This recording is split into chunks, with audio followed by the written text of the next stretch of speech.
నమస్కారం ETV news కి స్వాగతం ముందుగా ముఖ్యాంశాలు నేడు అమృత్సర్ లో హార్ట్ ఆఫ్ ఆసియా మంత్రుల సదస్సు భారత్ పాక్ చర్చలపై అనిశ్చితి తీవ్రవాదంపై పోరే ప్రధాన అజెండా పెట్రోల్ బంకుల్లోనూ ఈ వాలెట్ల సౌకర్యం తొలి దశలో 53,000 చోట్ల అమలు నల్లధనం జమ చేస్తే పన్ను తప్పదని అరుణ్ జైట్లీ హెచ్చరిక నగదు మార్పిడిలో తపాలా సిబ్బంది కాసుల కక్కుర్తి గోల్కొండలో 1,30,00,000 రూపాయల అక్రమాలు పరారీలో ప్రధాన నిందితుడు ఏటా 10 లక్షల మంది యువతకు నైపుణ్య శిక్షణ తెలంగాణ సర్కారు ప్రణాళికలు త్వరలో మంత్రివర్గం ఉపసంఘం అధికారుల కమిటీ ఏర్పాటు భారత్ పాక్ ప్రజలను కలుపుతున్న థార్ ఎక్స్ప్రెస్ ఇరు దేశాల్లోకి కొనసాగుతున్న రాకపోకలు రైలుకు పటిష్ట భద్రత కల్పిస్తున్న బీఎస్ఎఫ్ అమెరికాలోని శాన్ ఫ్రాన్సిస్కోలో పెను విషాదం రేవ్ పార్టీ జరుగుతుండగా భారీ అగ్ని ప్రమాదం 40 మంది వరకు మృతి చెందినట్లు అనుమానం నేడు ఫిడెల్ కాస్ట్రోకు అంతిమ వీడ్కోలు శాంటియాగో చేరుకున్న అవశేషాలు ఎర్ర సూర్యుడికి కన్నీటి నివాళులు అర్పిస్తున్న క్యూబన్లు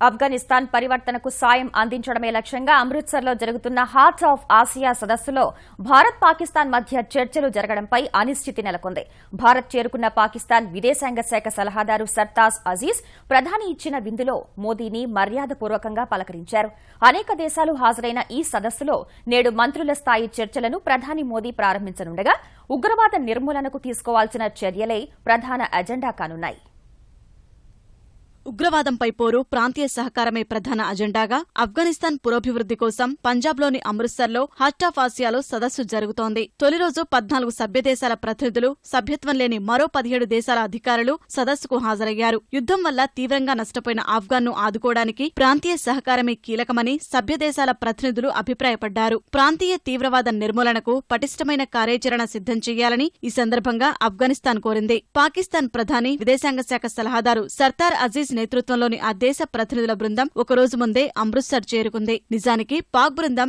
రేపు రావాల్సి ఉండగా ప్రతికూల వాతావరణం వల్ల ఒకరోజు ముందే వచ్చినట్లు అజీజ్ తెలిపారు ఈ సందర్భంగా ఇరు దేశాల మధ్య చర్చలు జరగడం అనుమానంగానే కనిపిస్తోంది ఈ విషయంలో ఇరు దేశాల నుంచి ఎలాంటి అధికారిక సమాచారం లేదు సదస్సుకు హాజరైన వివిధ దేశాల ప్రతినిధులకు ప్రధాని మోదీ ఇచ్చిన విందుకు హాజరైన సర్దార్ అజీజ్ మోదీ మర్యాదపూర్వకంగా పలకరించుకున్నారు భారత్కు వచ్చిన అజీజ్ అనారోగ్య సమస్యలతో బాధపడుతున్న విదేశాంగ మంత్రి సుష్మా స్వరాజ్ కు పుష్పగుచ్చం పంపించి త్వరగా కోలుకోవాలని ఆకాంక్షించారు హార్ట్ ఆఫ్ ఆసియా సదస్సులో నేడు జరగనున్న మంత్రుల సదస్సులో సుష్మా స్వరాజ్ కు బదులు ఆర్థిక మంత్రి అరుణ్ జైట్లీ భారత బృందానికి ప్రాతినిధ్యం వహించనున్నారు భారత్తో బేషరతు చర్చలకు తాము సిద్ధమేనని పాక్ హైకమిషనర్ అబ్దుల్ బాసేద్ గత వారం ప్రకటించారు ఒకవైపు నిరంతరం తీవ్రవాదులను దేశంలోకి జొప్పిస్తూ చర్చలంటే కుదరదని భారత్ స్పష్టం చేసింది తీవ్రవాద వాతావరణంలో చర్చలకు తిరస్కరించింది తీవ్రవాదానికి మద్దతిస్తున్న పాకిస్తాన్ను నేడు జరగనున్న మంత్రుల స్థాయి సదస్సులో ఏకాకిని చేసేందుకు కేంద్రం ప్రయత్నించే అవకాశముంది అంతకుముందు ఆఫ్ఘనిస్తాన్ అధ్యక్షుడు అష్రాఫ్ ఘనీతో కలిసి ప్రధాని మోదీ ప్రఖ్యాత స్వర్ణ దేవాలయాన్ని సందర్శించారు ఆలయం వద్ద వారికి ఘన స్వాగతం లభించింది అనంతరం నాయకులు ప్రార్థనలు చేశారు స్వర్ణ దేవాలయంలో వివిధ సముదాయాలను సందర్శించిన మోదీ ఘనీ దాదాపు 30 నిమిషాలు ఆలయంలోనే గడిపారు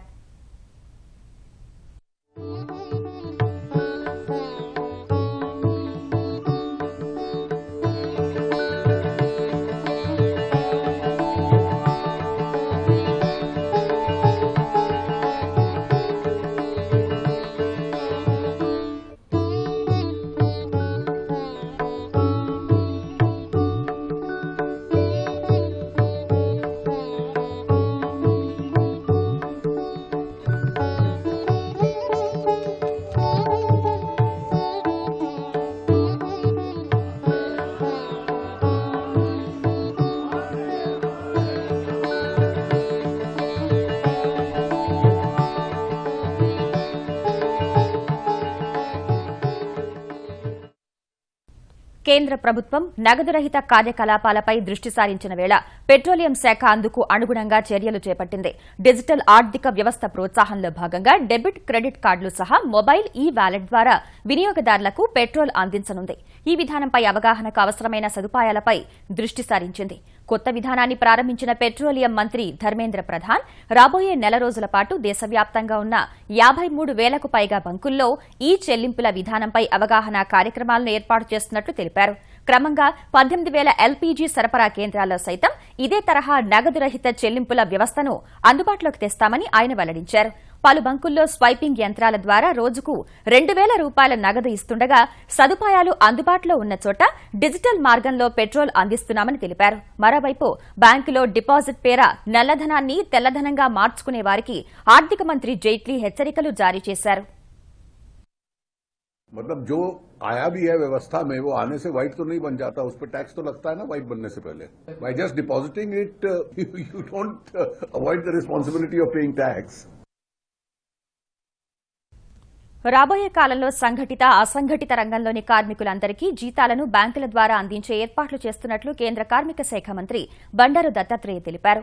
నగదు రహిత లావాదేవీలపై హైదరాబాద్లో బ్యాంకర్లు ఏర్పాటు చేసిన అవగాహన కార్యక్రమంలో తెలంగాణ కార్మిక మంత్రి నాయని నరసింహారెడ్డితో కలిసి దత్తాత్రేయ పాల్గొన్నారు. తెలంగాణకు మరిన్ని చిన్న నోట్ల కోసం కేంద్ర ఆర్థిక మంత్రి అరుణ్ జైట్లీతో సంప్రదిస్తానన్న ఆయన బ్యాంకుల ద్వారా వేతనాల చెల్లింపు వల్ల అక్రమాలు తగ్గిపోతాయన్నారు. భవిష్యత్తులో పేమెంట్ ఆఫ్ వేజ్ యాక్ట్ లో ఎవరికి జీతాలు ఇచ్చినా ఆ జీతాలన్నీ కూడా బ్యాంక్ అకౌంట్ల ద్వారానే రాబడతాయి. బ్యాంక్ అకౌంట్ తప్ప క్యాష్ అనేది ఉండదు. చెక్ లేక బ్యాంక్ అకౌంట్. ఆ మార్గం కోసమనే, ఎందుకంటే కార్మికులను ఎక్స్ప్లాయిటేషన్ చేస్తున్నారు. అందుకనే ఈ యొక్క చట్టాన్ని పూర్తిగా ఇచ్చేయడానికి చాలా సంతోషం. ప్రజలందరినీ నగదు రహిత లావాదేవీల వైపు మరలించేందుకు డిజిటల్ అక్షరాస్యత ప్రచారాన్ని విస్తృతంగా నిర్వహించాలని కలెక్టర్లను తెలంగాణ ప్రభుత్వ ప్రధాన కార్యదర్శి ప్రదీప్ చంద్ర ఆదేశించారు. పెద్ద నోట్ల రద్దు తదనంతర పరిణామాలపై ఆయన కలెక్టర్లతో వీడియో కాన్ఫరెన్స్ నిర్వహించారు. జన్ ధన్ ఖాతాలు ఉన్న వారందరికీ రూపే కార్డులు అందజేసినందున వాటిని వినియోగించేలా చూడాలని, ప్రతి బ్యాంకు ఖాతాను ఆధార్తో అనుసంధానం చేయాలని సూచించారు. ఆర్బీఐ నుంచి తదుపరి వచ్చే నగదును గ్రామీణ ప్రాంతాలకిస్తామని, త్వరలో ముఖ్యమంత్రి కేసీఆర్ కలెక్టర్లతో సమావేశం నిర్వహిస్తారని తెలంగాణ సీఎస్ చెప్పారు. ఐటీ శాఖ నిర్వహించే అవగాహన కార్యక్రమాల్లో బ్యాంకర్లు, సంబంధిత శాఖలు పాల్గొనేలా చూడాలన్నారు. వ్యాపారులకు స్వైపింగ్ యంత్రాలు, మొబైల్ లావాదేవీలపై అవగాహన కల్పించాలని స్పష్టం చేశారు. టోల్ గేట్ల నిర్వాహకులు కోరితే భద్రతా సిబ్బందిని కేటాయించాలని సూచించారు. రాష్ట్రానికి చిన్న విలువ గల నోట్లను పెద్ద మొత్తంలో కేటాయించాలని కోరినట్లు చెప్పారు. నగదు రహిత లావాదేవీలపై ఈ నెల 7, 8 తేదీల్లో జిల్లా కేంద్రాల్లో, తర్వాత జిల్లా, మండల స్థాయిలో అవగాహన కార్యక్రమాలు ఏర్పాటు చేస్తామని తెలంగాణ ఐటీ కార్యదర్శి జయేష్ రంజన్ తెలిపారు. మన టీవీ ద్వారా శిక్షణా కార్యక్రమాలను ప్రసారం చేస్తామన్నారు.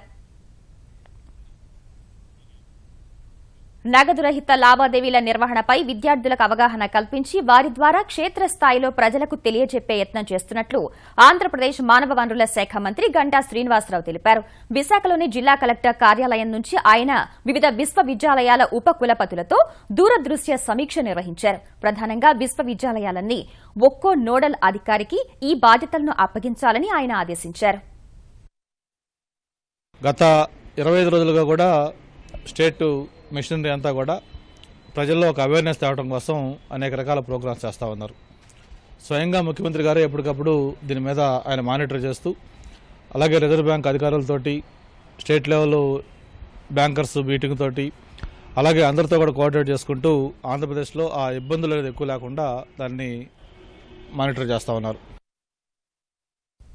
తపాలా కార్యాలయాల్లో నోట్ల మార్పిడి అక్రమాలు తవ్వే కొద్దీ బయటపడుతున్నాయి. గోల్కొండ తపాలా కార్యాలయంలో 1,30,00,000 రూపాయల అవకతవకలు జరిగినట్లు తాజాగా సీబీఐ గుర్తించింది. ఇప్పటికే హిమాయత్ నగర్ ఉప తపాలా కార్యాలయంలో 36 లక్షల నోట్ల మార్పిడి జరిగినట్లు సీబీఐ సోదాల్లో తేలింది. తపాలా విభాగం Hyderabad range senior superintendent Sudheer Kumar, Govindaraju, Itemad, Raviteja నోట్ల మార్పిడి అక్రమాల్లో కీలక పాత్ర పోషించినట్లు సీబీఐ గుర్తించింది. నిందితుల ఇళ్లలో సోదాలు జరిపిన సీబీఐ బృందాలు కీలక వివరాలు సేకరించాయి. హిమాయత్ నగర్ పోస్టాఫీసులో అక్రమాల కేసులోనూ సుధీర్ కుమార్ మొదటి నిందితుడిగా ఉన్నాడు. ఆయన ఇంట్లో సుమారు 40 లక్షల రూపాయలను సీబీఐ స్వాధీనం చేసుకున్నట్లు సమాచారం. 20 నుంచి 30% కమిషన్పై నల్లధనాన్ని కొత్త నోట్లతో మార్చినట్లు అనుమానిస్తున్నారు. వారం రోజులుగా సుధీర్ కుమార్ తో పాటు కొందరు తపాలా సిబ్బందిని సీబీఐ ప్రశ్నిస్తోంది. అయితే సుధీర్ కుమార్ అకస్మాత్తుగా అజ్ఞాతంలోకి వెళ్లిపోయారు. ఆయన కోసం గాలింపు చేపట్టారు.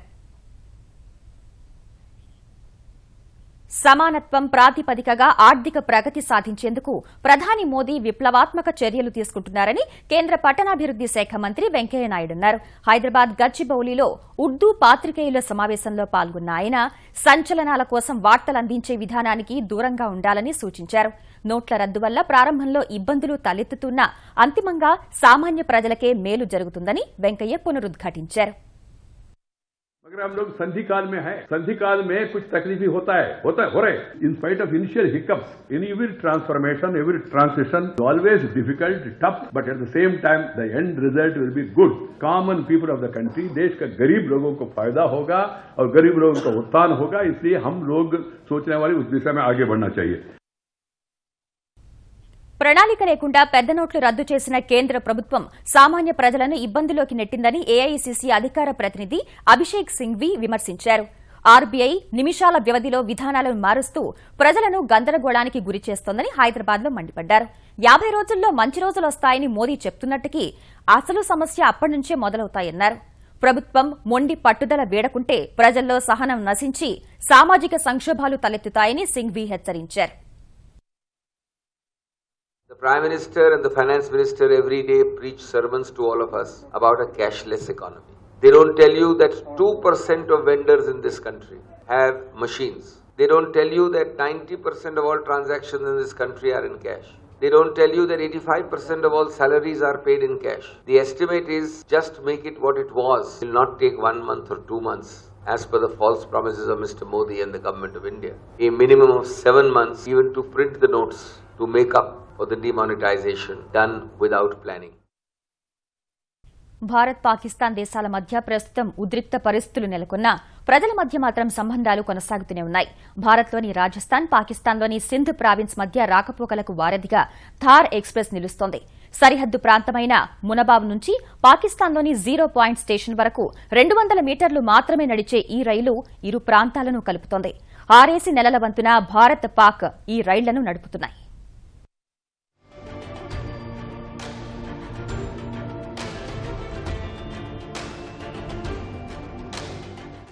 భారత పాకిస్తాన్ను ఇంకా కలిపి ఉంచుతున్న అంశాల్లో థార్ ఎక్స్ప్రెస్ది కీలక పాత్ర. రాజస్థాన్లోని బర్మేర్ సెక్టార్లో ఉన్న మునబావ్ సరిహద్దు ప్రాంతం నుంచి ఈ రైలు పాకిస్తాన్లోకి ప్రయాణిస్తుంది. ప్రయాణించేది కేవలం 200 మీటర్లే అయినా ప్రయాణం మాత్రం 5 గంటలకు పైమాటే. సరిగ్గా సరిహద్దు కంచెను ఆనుకుని ఉన్న పాకిస్తాన్లోని 0 పాయింట్ రైల్వే స్టేషన్కు ఈ రైలు ప్రయాణిస్తుంది. ఇరు దేశాల మధ్య బంధాలను, అనుబంధాలను కలుపుతున్న రైలుగా ఈ థార్ ఎక్స్ప్రెస్కు మంచి పేరుంది. భారత పాకిస్తాన్ మధ్య ప్రస్తుతం ఉద్రిక్తతలు కొనసాగుతున్న ఆ ప్రభావం మాత్రం ఈ రైలుపై పడలేదంటే అతిశయోక్తి కాదు.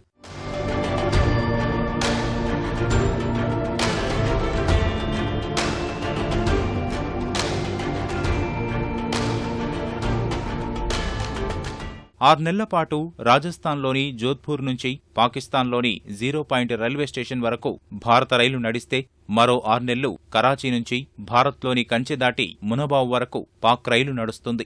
ఇరు రైళ్లు ఆయా గమ్యస్థానాల వద్ద వారి ప్రయాణికులను దింపి మళ్లీ మోసుకు వస్తాయి. వారానికోసారి ఈ రైలు ఇరు దేశాల మధ్య ప్రయాణం సాగిస్తోంది. उसके बाद आफ्टर पार्टीशन ये ट्रेन कंटिन्यू रही टिल 1965 वॉर तक. 1965 वॉर में इसमें काफ़ी नुकसान हुआ ट्रैक में. उसके बाद ये डिसकंटिन्यू कर दी गई थी टिल 2006 में. फिर ये हमारे उस समय leader of opposition mister Jaswant Singh जो बाड़मेर के एमपी थे, उनके इनिशिएटिव से ये ट्रेन दोबारा स्टार्ट की गई ताकि इंडिया और पाकिस्तान के जो सिंध प्रोविंस और हमारे बाड़मेर जो बॉर्डरिंग डिस्ट्रिक्ट है राजस्थान के, वहाँ के लोग जो आपस में क्रॉस बॉर्डर रिलेशंस है वो लोग आपस में मिलजुल सके. और उसके बाद अभी जो ये थार एक्सप्रेस आप देखें कि ये 6 मंथली बेसिस पे चल रही है. ये 6 मंथली बेसिस पे हमारा मार्च से लेके और अगस्त तक इंडिया टू पाकिस्तान ट्रेन जाती है. और उसके बाद सितंबर टू फरवरी अभी पाकिस्तान ट्रेन जो है वो कराची से जो चल के आती है वो हमारे मुनाबाव रेलवे स्टेशन तक आ रही है. ఈ రైలు వెళ్లే ప్రతిసారి సరిహద్దు కంచె వరకు భారత సరిహద్దు భద్రతా దళం దానికి రక్షణ కల్పిస్తుంది. భారత్లోని ప్రయాణికులు తనిఖీలన్నీ పూర్తి చేసుకుని రైలు ఎక్కిన తర్వాత బోగీల తలుపులను మూసివేసి కంచె దాటిస్తారు. ఇందుకోసం రైలుకు ఇరువైపులా పటిష్ట బందోబస్తు ఏర్పాటు చేస్తారు. రైలును సాగనంపి గేటు మూసివేస్తారు. అంతకుముందు భారత సరిహద్దు భద్రతా దళానికి పాకిస్తాన్ రేంజర్లకు మధ్య ఓ ఫ్లాగ్ మీటింగ్ కూడా నిర్వహిస్తారు. రైలు బయలుదేరే ముందు ఇరు దేశాల్లోని రైలు స్టేషన్ల స్టేషన్ మాస్టర్లు చరవాణిల్లో సమాచారం ఇచ్చిపుచ్చుకున్న తర్వాత భారత సరిహద్దు భద్రతా దళం గేట్లు తెరుస్తుంది. అంతర్జాతీయ సరిహద్దు రాయి వరకు బీఎస్ఎఫ్ రైలుకు పూర్తిస్థాయి భద్రత కల్పిస్తుంది. फ्लैग मीटिंग के बाद जैसे हमें क्लियरेंस मिलता है वैसे ही हम बॉर्डर फेंसिंग गेट खोलते हैं, वो भी अपना गेट खोलते हैं, हम भी हमारा गेट खोलते हैं। और जो हमारी फ्लैग मीटिंग पार्टी आगे गई हुई है वो सही सलामत उस ट्रेन को इस गेट तक लेके आती है। गेट से जैसे आप मेरे पीछे देख रहे हैं 2 गाड़ियाँ एस्कॉर्ट करती है। 2 गाड़ी ट्रेन को एस्कॉर्ट करके जो यहाँ से मुनाबाव रेलवे स्टेशन है वहाँ तक हम उसको गार्ड करके एस्कॉर्ट करते हुए लेके जाते हैं।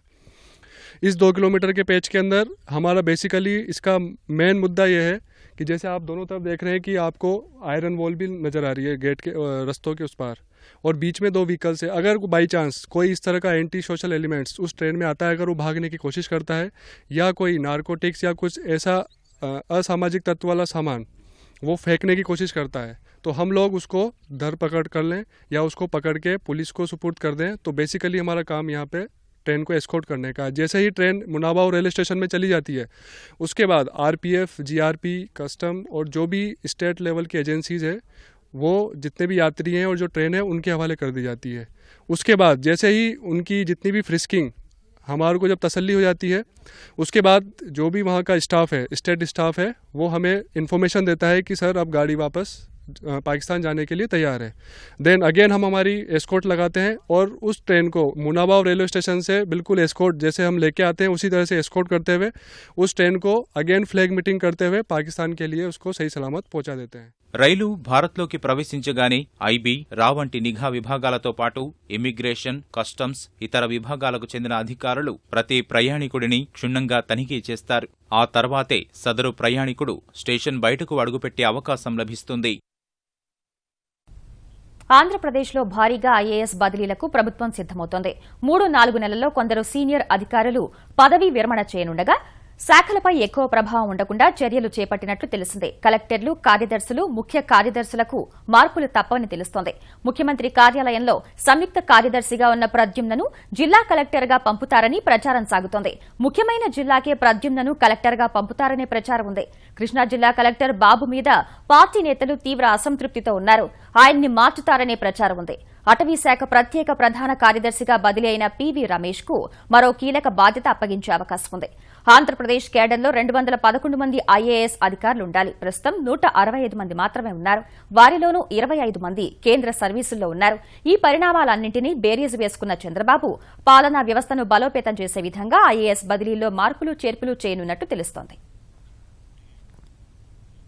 మున్సిపాలిటీల పరిధిలోని ఎస్సీ, ఎస్టీ కాలనీల్లో కనీస సౌకర్యాల కల్పనకు ప్రత్యేక కార్యాచరణ రూపొందిస్తున్నట్టు ఆంధ్రప్రదేశ్ పురపాలక శాఖ మంత్రి నారాయణ తెలిపారు. గుంటూరు కార్పొరేషన్లో అభివృద్ది పనులపై సమీక్ష నిర్వహించిన ఆయన తమ శాఖలో అన్ని పనుల వివరాలను కంప్యూటరీకరిస్తున్నట్లు వెల్లడించారు. ఎస్సీ, ఎస్టీ కాలనీల అభివృద్దికి గతంలో ఎప్పుడూ లేనన్ని నిధులు కేటాయించినట్లు తెలిపారు.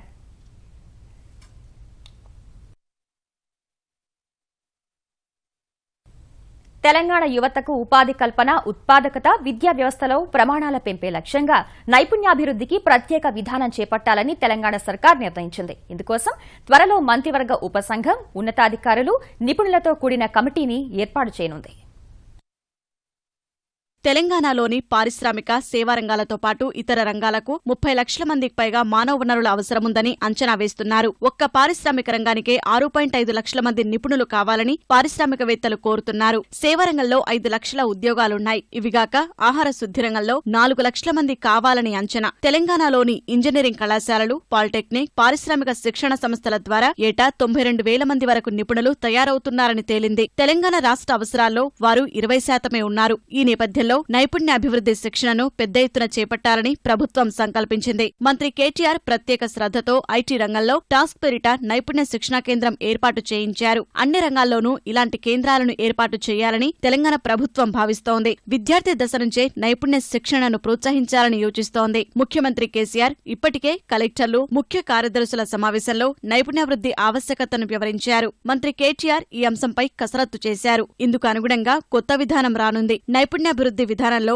ఏటా 10 లక్షల మందికి శిక్షణ లక్ష్యంగా ఉంటుంది. ప్రతి పాఠశాలలో, కళాశాలలో, విద్యా సంస్థలో నైపుణ్యాభివృద్ధి విభాగాల ఏర్పాటు, ప్రస్తుత తరగతులకు తోడు ప్రత్యేక తరగతి, నైపుణ్య శిక్షణ కోర్సుల నిర్వహణ చేపడతారు. ప్రైవేటు రంగంలోనూ నైపుణ్యాభివృద్ధి కేంద్రాలను ప్రారంభిస్తారు. శిక్షణ పూర్తి చేసుకున్న వారికి ఉపాధి కల్పించేందుకు విద్యా సంస్థల స్థాయిలో ఉద్యోగాల మేళాల నిర్వహణ, శిక్షణనిచ్చే సంస్థలకు ప్రోత్సాహకాలు ఇవ్వనున్నారు. నైపుణ్యాభివృద్ధి రంగాన్ని అన్ని శాఖల సమన్వయంతో ఏర్పాటు చేస్తారు. ముఖ్యమంత్రి కేసీఆర్ ఉన్నతస్థాయి సమావేశం నిర్వహించిన అనంతరం కార్యాచరణ ప్రకటించే అవకాశముంది.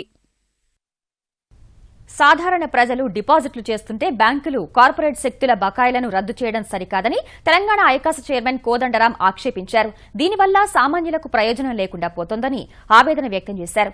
సికింద్రాబాద్ లయన్స్ భవన్లో జరిగిన జంట నగరాల బీమా ఉద్యోగుల సమావేశానికి ముఖ్య అతిథిగా హాజరైన కోదండరాం పెద్ద నోట్ల రద్దు వల్ల ఇబ్బందులు పడుతున్న ప్రభుత్వ ఉద్యోగులు పింఛన్దారులకు ఇస్తామన్న 10,000 రూపాయలు కూడా అందటం లేదన్నారు. ఈ సమస్య పరిష్కారానికి ప్రభుత్వం చర్యలు తీసుకోవాలని సూచించారు. ఆయా డిపార్ట్మెంట్ల అధికారులే కనుక పోయి నగదు తీసుకొని వచ్చి ఎక్కడికక్కడ ఆఫీసుల్లోని నగదు పంపిణీ చేస్తే ఇబ్బంది లేకుండా ఉంటాయి.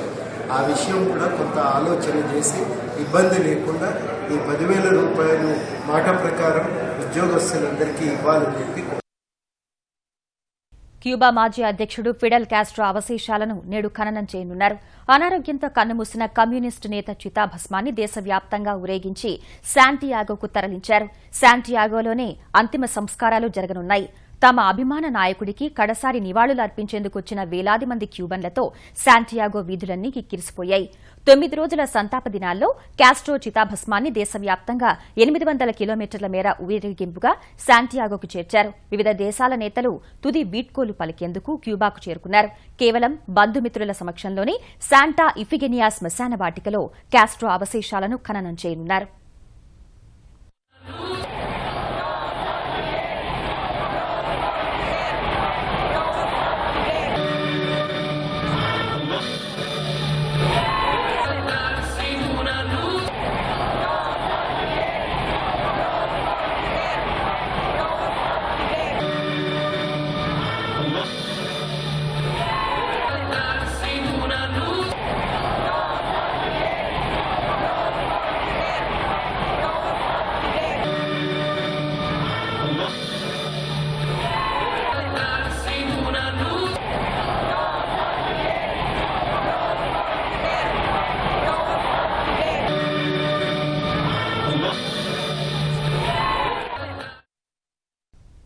అమెరికాలోని శాన్ ఫ్రాన్సిస్కోలో చోటు చేసుకున్న భారీ అగ్ని ప్రమాదంలో దాదాపు 40 మంది చనిపోయారు.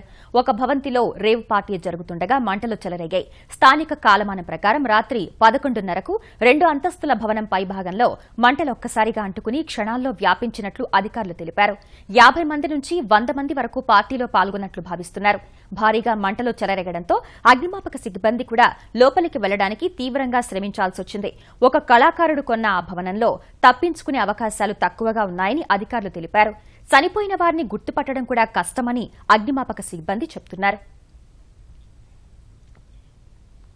చైనా సైన్యంలో సరికొత్త సంస్కరణలకు ఆ దేశ అధ్యక్షుడు జిన్పింగ్ శ్రీకారం చుట్టారు.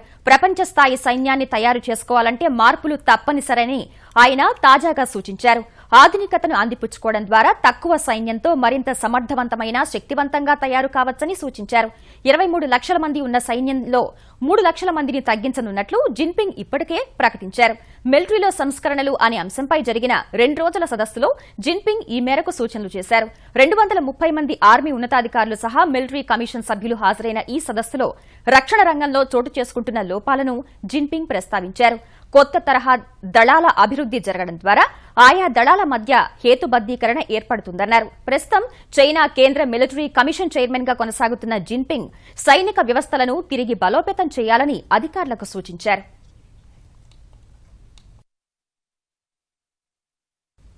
క్రిస్మస్ పండుగ సమీపిస్తున్న వేళ జర్మనీలో 23వ డ్రెస్డెన్ ఫెస్ట్ ఘనంగా జరిగింది.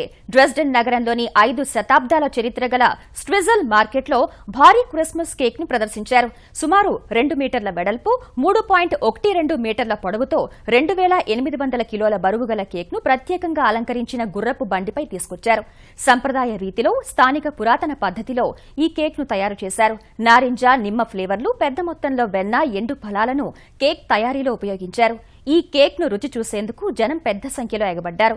1730వ సంవత్సరంలో మొదలైన ఈ సంప్రదాయం 1994 నుంచి ఏటా క్రిస్మస్ సీజన్లో నిర్వహించడం ఆనవాయితీ.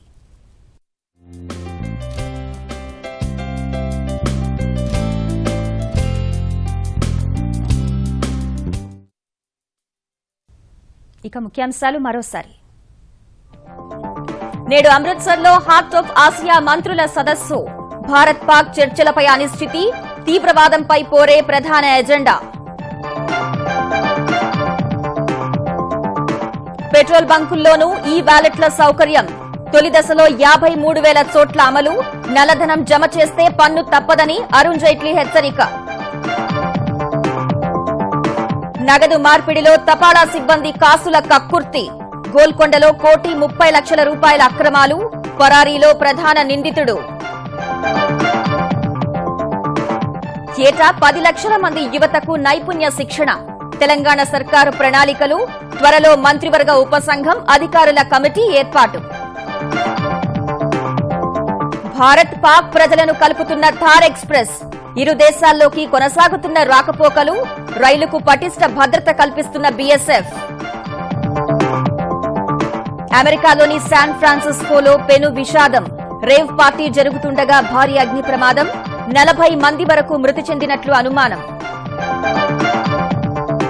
నేడు ఫిడెల్ కాస్ట్రోకు అంతిమ వీడ్కోలు. శాంటియాగో చేరుకున్న అవశేషాలు. ఎర్ర సూర్యుడికి కన్నీటి నివాళులు అర్పిస్తున్న క్యూబన్లు.